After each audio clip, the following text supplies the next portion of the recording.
E o jornal americano Wall Street Journal dedicou uma coluna no domingo em que afirma que a queda de confiança na economia do Brasil é resultado da crise política e fiscal, que se reflete na desvalorização do real e da fuga de capitais do país. Mary O'Grady, colunista de política, economia e negócios na América Latina, aponta o cenário de gastos diluídos, além do necessário, e a falta de confiança em Lula como gatilhos para a fuga recente. Segundo a colunista, o cenário é reversível, mas ela não vê indicativos que a estabilidade do real e o controle de gastos seja a prioridade do mandato do presidente. E aí, Piotr, a Mary O'Grady, ela tem uma análise muito real, muito sóbria do Brasil, ela fazendo aí essa análise econômica, que não tem nada a ver com o presidente em maio. Pois é. Precisa mandar esse vídeo. Não, dois pontos. Fica tranquila. Ela diz que é reversível porque, sim, se a gente olhar o que era a Dilma, e a gente conseguiu, só que eu precisei mudar de governo para ser reversível. Então, a reversibilidade que ela aponta aí, tecnicamente, não, ela não acredita que vai acontecer com esse governo, embora não deixe exatamente isso claro. Mas ela está dizendo, olha, ela não vê nenhum motivo para acreditar nisso. Porque aí, quando sai o governo Dilma, 2 anos, a maior recessão da história da economia brasileira, a pandemia não chegou nem perto da desgraça que foi a Dilma no governo, que a Dilma foi, sim, o Lula raiz na economia. Aí você muda de governo. Aí sim vem o Temer, com preocupação fiscal, regra do teto, e o Henrique Meirelles como ministro da Fazenda, que tinha sido, Augusto lembrou, presidente do Banco Central no governo Lula e segurou as pontas do governo Lula lá atrás. Agora eu tenho o Henrique Meirelles na Fazenda. Regra do teto, a nova lei das estatais, ou seja, tudo que o governo foi lá e chutou. Agora, o governo deu um pontapé em tudo isso, o governo Lula. Tudo que conseguiu recuperar o país lá atrás. E eu vou citar só essas duas coisas. Regra do teto, a regra do teto, ou seja, daqui não pode passar, senão eu não consigo recuperar a confiança, e a nova lei das estatais, que o Supremo também endossou na mudança para voltar à política. Agora voltou a regra novamente. Vocês nomeiam todo mundo que vocês querem, depois você volta.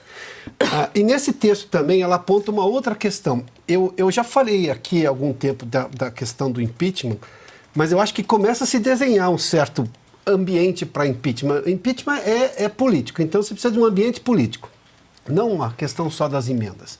O governo Lula não dá a menor ideia do que vai fazer, quer dizer, ele não dá nenhuma ideia de que vai realmente mudar.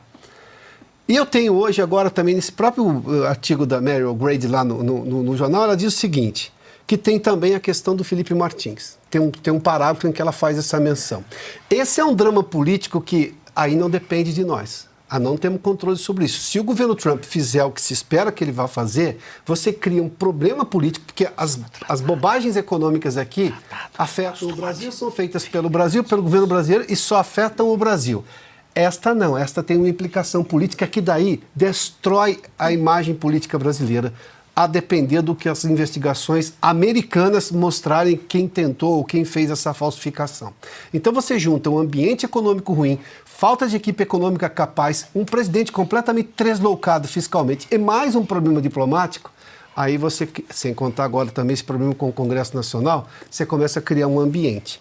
A gente não tinha visto tanta gente falar sobre citar meramente impeachment em artigos. A gente está vendo isso, gente que apoiou lá atrás começa a analisar isso com alguma, digamos, acuracidade maior agora.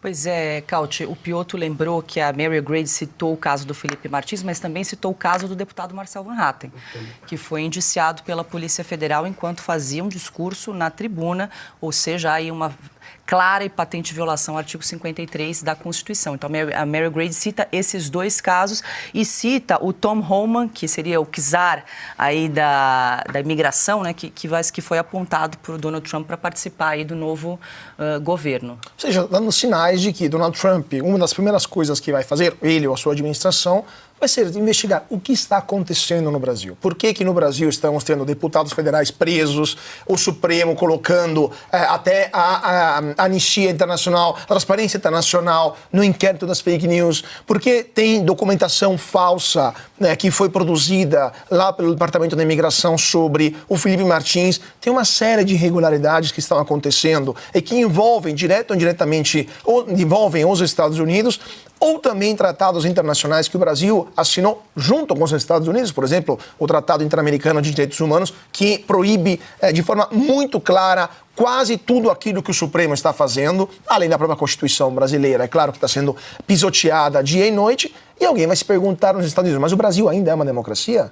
Ou precisamos sancionar o regime que está se tornando o Brasil? A própria última frase, o último parágrafo do artigo do Wall Street Journal, que eu acho que é o mais interessante, quando ela fala assim, o Brasil vai se tornar um regime a partido único, e o que os investidores internacionais vão fazer? Essa frase, para mim, foi a mais, até preocupante, a mais angustiante, porque se uma editorialista, especialista em América Latina, como ela, se pergunta, faz uma pergunta retórica, se o Brasil pode se tornar um país a regime único, a partido único, como a Venezuela, evidentemente alguém em Washington está falando disso.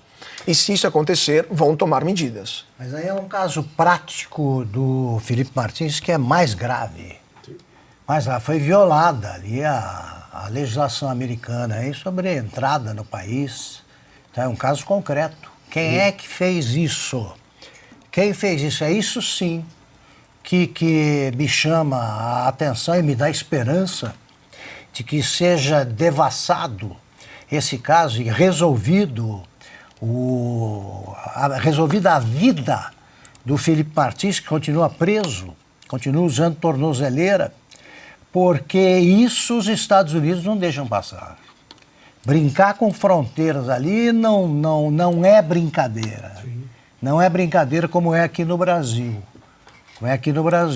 E o fato de o governo Trump já estar preocupado com isso é para preocupar até ministro do Supremo, que não se preocupa com nada.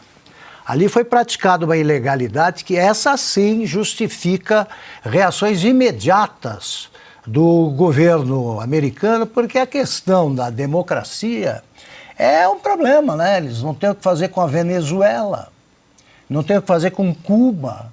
Eles podem e devem tomar todas as medidas possíveis para que o Brasil crie vergonha e acabe com a ditadura do judiciário. Mas este caso concreto do Felipe Martins, aí sim isso pode provocar um estrago de bom tamanho, porque os brasileiros muito poderosos, né, são frequentemente cretinos e acham que o que é rotina aqui no Brasil, eles não sabem que o que é rotina no Brasil, nos Estados Unidos, é uma coisa muito grave e que não escapa de punições.